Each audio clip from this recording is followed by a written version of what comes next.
밥 먹는 시간을 줄이기 위해 비빔밥을 먹으며 공부했다는 고승덕 후보.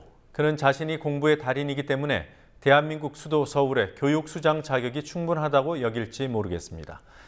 하지만 그에게는 철새 정치인 BBK 변호사라는 오명도 함께 따라다닙니다. 서울 시민들이 하게 될 솔로몬의 선택이 궁금합니다. 서울시 교육감 후보들 가운데 지지율 1위를 달리고 있는 고승덕 후보의 인물사를 강신혜 PD가 보도합니다. 고승덕 서울시 교육감 후보자는 대학 재학 중 사법고시, 외무고시, 행정고시에 모두 합격해 고시 상관왕으로 불립니다.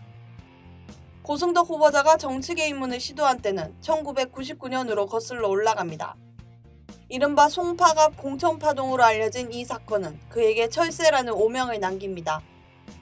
1999년 6월 재보궐선거에서 공천을 받기 위해 여당과 야당을 모두 오가는 행태를 보였습니다.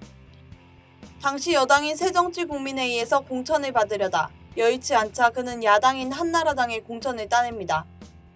하지만 공동여당인 자민련의 총재이자 고승덕 씨 장인이었던 박태준 전 포스코 회장이 이를 만류했고 그는 자민련 당사에서 한나라당 후보직 사퇴를 발표했습니다. 이때 시사저널은 고승덕 후보자를 정치철새에 비유하며 이 사건을 삼류정치의 결정판, 고승덕 코미디라고 비판했습니다. 정치 입문에 실패한 고승덕 후보는 TV를 통해 얼굴을 알립니다.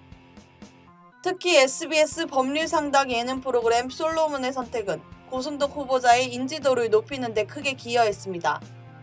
2002년부터 5년 4개월 동안 고정 출연하던 그가 방송을 접은 이유는 2007년 이명박 후보 대선 캠프 합류였습니다.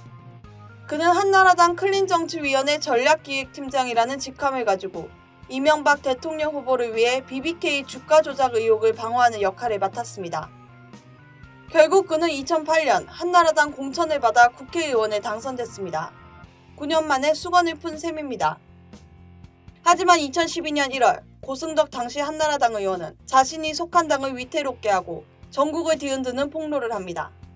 2008년 한나라당 당대표 경선에서 돈봉투가 살포됐다는 폭로였습니다.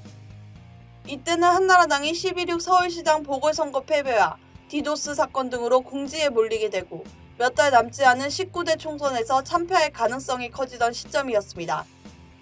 당시 이명박 정권 말기 쇠락해가는 친이계를 공격하고 친박으로 갈아타려던 게 아니냐는 의혹이 제기됐지만 고승덕 후보는 19대 총선 공천에 탈락했습니다. 이후 종편 출연 등의 활동을 하던 고승덕 후보는 5월 7일 서울시 교육감 출마를 선언했습니다. 고 후보는 압도적인 인지도 우위를 바탕으로 다른 후보보다 높은 지지율을 보이고 있습니다. 그러나 넘어야 할 악재가 적지 않습니다. 지난 20일 조광작 목사가 세월호 참사와 관련해 망언을 했던 한기총 회의 장소에 고승덕 후보도 있었던 사진이 공개됐습니다. 그 자리에서 나왔다는 정교조 발언을 놓고 진위 공방이 벌어지기도 했지만 현장에 있었던 기자들은 고 후보가 정교조만큼은 절대 수용하지 않겠다고 말한 것을 들었다고 증언했습니다. 불교계가 고 후보의 종교 편향 발언을 문제 삼아 후보 사퇴를 촉구한 것 또한 부담이 아닐 수 없습니다.